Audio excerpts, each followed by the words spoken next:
Ang mga naglilinis o caretaker at mga nagpipinta ng mga puntod o libingan sa sementeryo ay ang mga trabahong mas nabibigyan lamang ng pansin at halaga tuwing undas.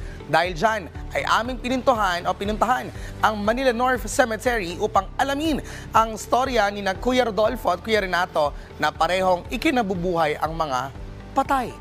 Let us all watch this. Undas na naman at dadalawin tayo ng lungkot at saya. Lungkot dahil hindi na natin sila nakakasama.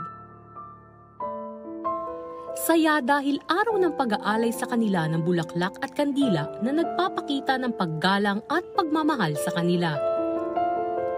Sa pagdalaw namin sa isa sa mga oldest cemetery sa Pilipinas, ang Manila North Cemetery na nilalagakan ng mga labi ng dating presidente na si Ramon Magsaysay, Sergio Osmeña, Manuel Rojas, at ang nag-iisang King of Philippine Movies Fernando Poe Jr. kasama ng puntod ng kanyang kabiyak na si Susan Roses na tinagurian namang Queen of Philippine Movies at marami pang iba.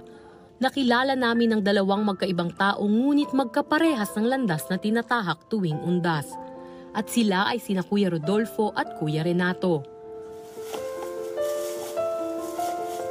Siya si Kuya Renato, isang mommy vendor at ilang dekada na ring caretaker ng mga musileo ng mga kilalang tao. Ayon sa kanya, minana niya ang trabahong ito mula sa kanyang mga namayapang magulang na dati ring caretaker. Natanong din namin siya kung ano ang mga suliranin niya bilang tagalinis ng puntod. Sobrang hirap po, lalo na pag tag-ulan. Napakaraming mga nalalagay ng mga sanga, mga lahat yan, madulas. Tapos mga dahon, sobrang hirap po talaga. Minsan, siyempre, mayroon din hindi ka na maningil, hindi ka mabayaran, wala kang magawa. Kami, hintay lang kung mabayaran o hindi, ganun lang. Mahirap man ang paglilinis ng puntod ng iba na walang kasiguraduhan kung mababayaran o hindi? Ayon sa kanya, masaya siya sa kanyang ginagawa dahil ito ay nagpapaalala ng kanyang namayapang magulang.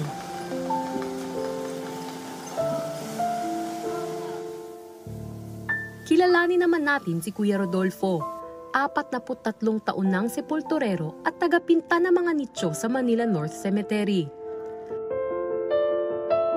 Ayon sa kanya, ang kanyang asawa ang naging dahilan kaya't napunta siya sa ganitong trabaho dahil na rin sa kanyang mga biyenan na nag-impluwensya sa kanya upang maging caretaker. Nasa 5 hanggang 10 nicho ang kanyang napipinturahan tuwing malapit na ang undas. Kahit ganon, sapat nga ba ang kinikita niya? Pag-aral lang yung mga anak ko, tapos ng high school kasi unang-una hindi mo naman kayang pagtapusin yung sa isa ganito lang na hanap buhay. Di ba? Kasi sapat lang yan para sa pagkain, konting naiipon, pero hindi kaya nang magpatapos ng pag-aaral. Hanggang high school lang. Yan. Magkaiba man ang kwento ni na Kuya Rodolfo at Kuya Renato sa kung paano naging bahagi ng kanilang buhay ang mga patay, pareho naman nilang binibigyan ng kulay ang mga himlayan ng mga sumakabilang buhay.